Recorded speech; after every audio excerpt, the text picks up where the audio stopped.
कृष्णराजजी, महाराष्ट्र युवा मोर्चाच्या अध्यक्षपदी तुमची कालच नियुक्ती झालेली आहे. आज सर्व अध्यक्षांची देखील भेट घेतलेली आहे.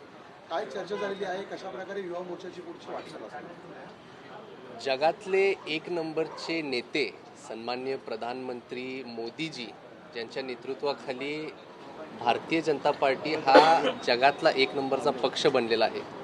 मी सर्वप्रथम माझे गुरु सन्माननीय मुख्यमंत्री देवेंद्रजी फडणवीस साहेब आणि त्याचबरोबर राज्याचे प्रदेशाध्यक्ष सन्माननीय रवींद्र चव्हाण साहेब या दोन्ही सन्माननीय नेत्यांचं खूप खूप मनापासून आभार मानतो.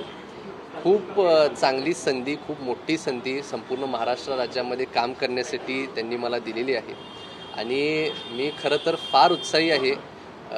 मी कामाला ऑलरेडी लागलेलो सुद्धा आहे आणि मी बघतोय की काल दिवसभरामध्ये माझ्या टीमनी हे केलं, जवळजवळ 1000पेक्षा जास्त फोन कॉल संपूर्ण राज्यामध्ये आले. त्यामुळं खूप उत्साहाने युवा पिढी जोडण्याची मी कामाला ऑलरेडी लागलेलो आहे आणि मी खूप एक्सायटेड आहे जनरली. त्याचबरोबर माझं संपूर्ण परिवार ज्यांच्या आशीर्वादामुळे आजपर्यंत कुठल्याही क्षेत्रात काम करत आलेलो आहे तर त्यामध्ये यशस्वीपणे मला त्यामध्ये चांगले रिझल्ट्स मिळत गेलेत.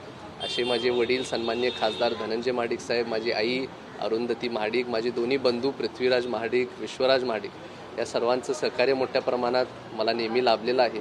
आणि आज ह्या पदावरती काम करत असताना मला सांगू वाटतंय की संपूर्ण महाराष्ट्रामधल्या छोट्यातल्या छोट्या गावापासून मोठमोठ्या शहरांपर्यंत सर्व युवकांचा आवाज बनेन.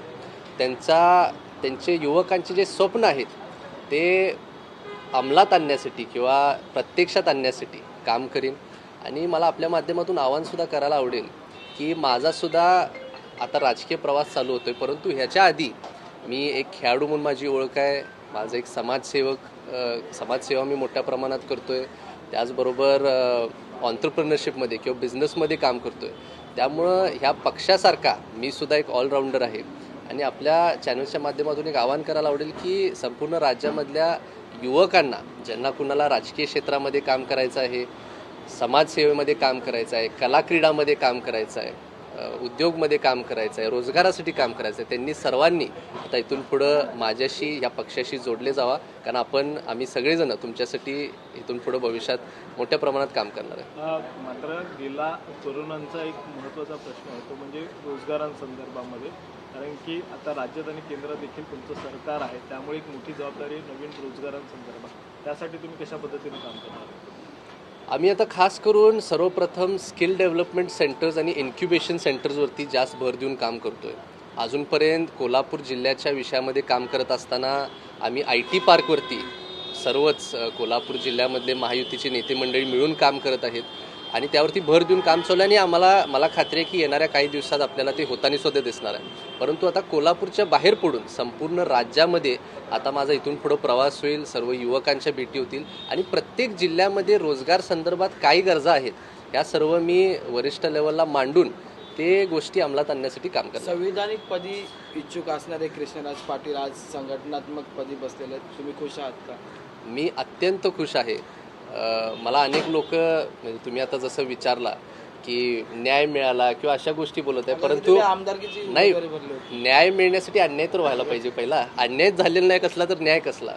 त्यामुळं मला कुठल्याही गोष्टीचा दुःख अजिबात नाही आहे. जे काय पक्षांनी मला ज्या काय वेळी निर्णय घ्यायला सांगितले होते ते मी घेतलेले आहेत आणि आज त्यांच्याकडून ही मोठी संधी मिळत आहे. त्यामुळे मला त्या बाबतीत फार आनंद आहे. याआधी तुम्ही 2 वेळा पूर्ण वेळ राजकारण देण्यासाठी प्रयत्न केले, आमदारकीची इच्छा व्यक्त केली, त्यानंतर नगरसेवक पदासाठी इच्छा व्यक्त केली, मात्र याची भरपाई आता पक्षाने या माध्यमातून केली असं वाटतं? नाही, मी तेच म्हणलं ना, ह्यात भरपाईचा काही विषयच नाही आहे, कारण त्यावेळेस पक्षाने ते निर्णय त्यांना योग्य वाटले म्हणून घेतले.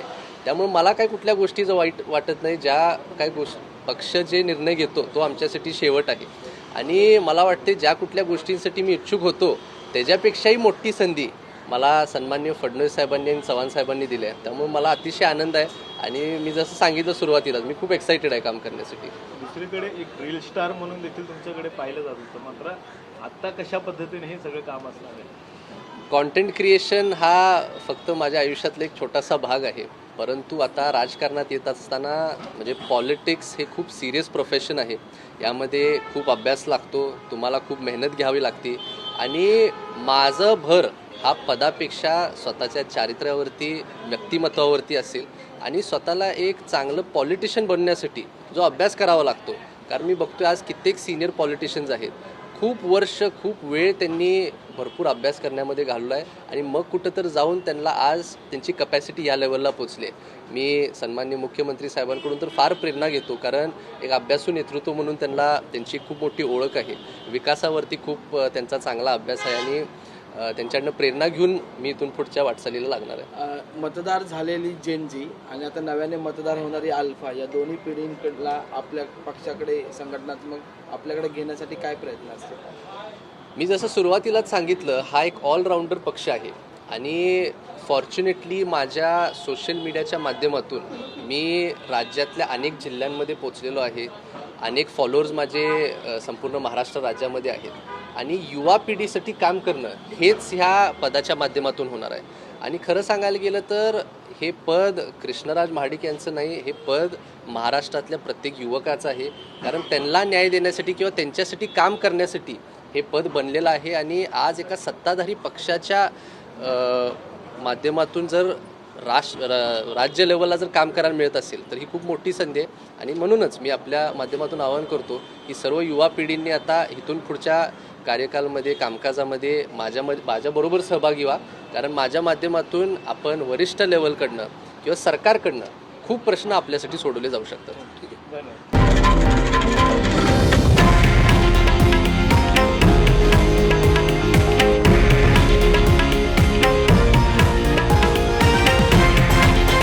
हे आहे देशातील नंबर 1 न्यूज नेटवर्क आणि आपण पाहत आहात TV9 मराठी, एकमेव.